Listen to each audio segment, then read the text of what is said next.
I'm delighted to look back at 2023 and share with you some of the many highlights that we have had at Chiselbury. In all this year, we have published 13 new books by 9 different authors, ranging from proven bestseller writers to first-timers. But all have something to say, and all that we believe merits an audience.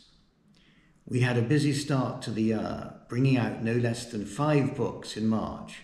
First up was The Best Deal by Rob Long, a charming tale of Rob and his wife's gastronomic travels around France with their Jack Russell Terriers.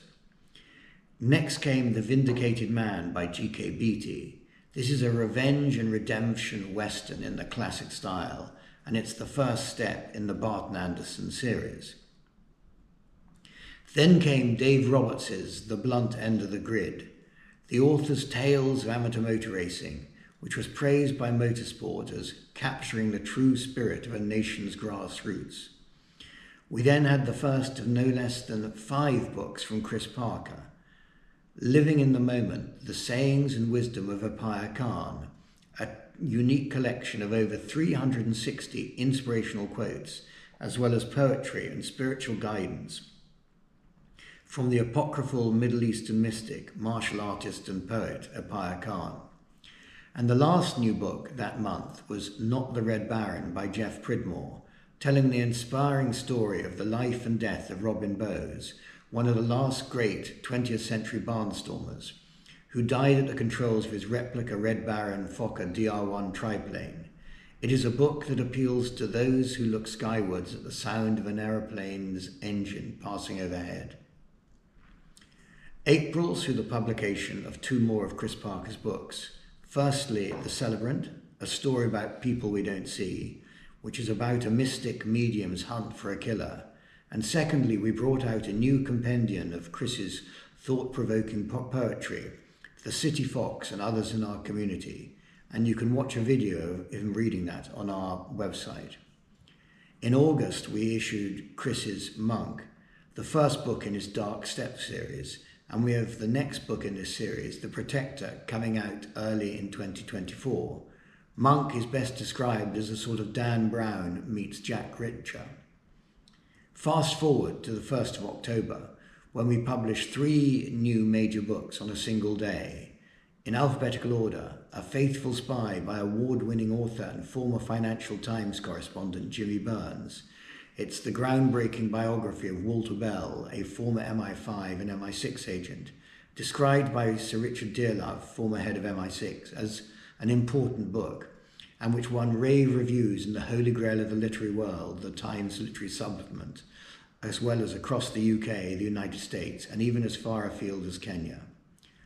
A Holocaust Legacy by Dr. Kenneth Wolfe, which was described by Lady Antonia Fraser as a haunting book, which tells the tragic story of his parents' flight from Nazi Germany to sanctuary in Britain, and then his own traumatic upbringing, followed by his triumph over this adversity to have an inspiring academic career.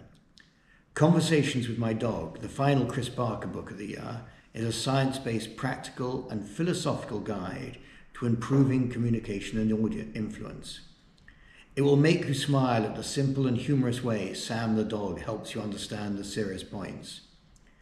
Last up, at the end of that month, was A Word Before I Go, which was a reissue of the autobiography of John Honeyball, a man for whom the description of master horseman might have been invented.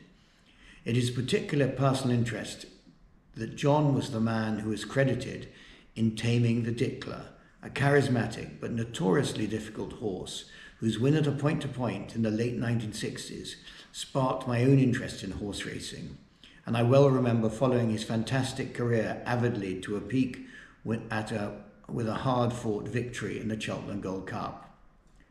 And we closed the year just last week with the publication of Trembleth by Ruth Shedwick, a paranormal murder mystery based in Cornwall with a young woman newcomer trying to rebuild her life, yet getting caught up in her village's dark secrets. We also freshened up some James Leesor books that had already been out and produced 3 box sets of some of his best-selling series, to commemorate the 100th anniversary of his birth this month. Chiselbury authors were busy too. They gave presentations and book signings, as well as conversations on their books in a range of venues, from prestigious clubs like the Athenaeum, the Garrick and the Hurlingham, to the Brompton Oratory, bookshops and pubs and restaurants, and even in Coldrop's Yard near King's Cross Station. In mid-year, we started a cooperation with another independent publisher, Hobart Books, and would particularly like to thank David Roy from Hobart for his inspiring work on our social media efforts. I would also like to thank Fiona Winter, who has recently started helping with the Instagram output as well. So it has been a hell of a year. We have produced some truly memorable books, and I personally have learnt a hell of a lot more about the business. And now, looking forward, without giving too much away, we face an even more momentous 2024. Our planned lineup includes follow-ups to series by G.K. Beattie and Chris Barker, 2 autobiographies from truly legendary figures from the international sporting world, which will be out in time for the Paris Olympics, a number of groundbreaking World War II histories, an extraordinary take on history for the young adult market, an autobiography by one of the world's leading wildlife experts, to name just a few. So tune in and watch this space. I would like to conclude by thanking all of the Chiselbury authors and other contributors for making it a great year. And I wish all viewers a happy Christmas and a successful 2024.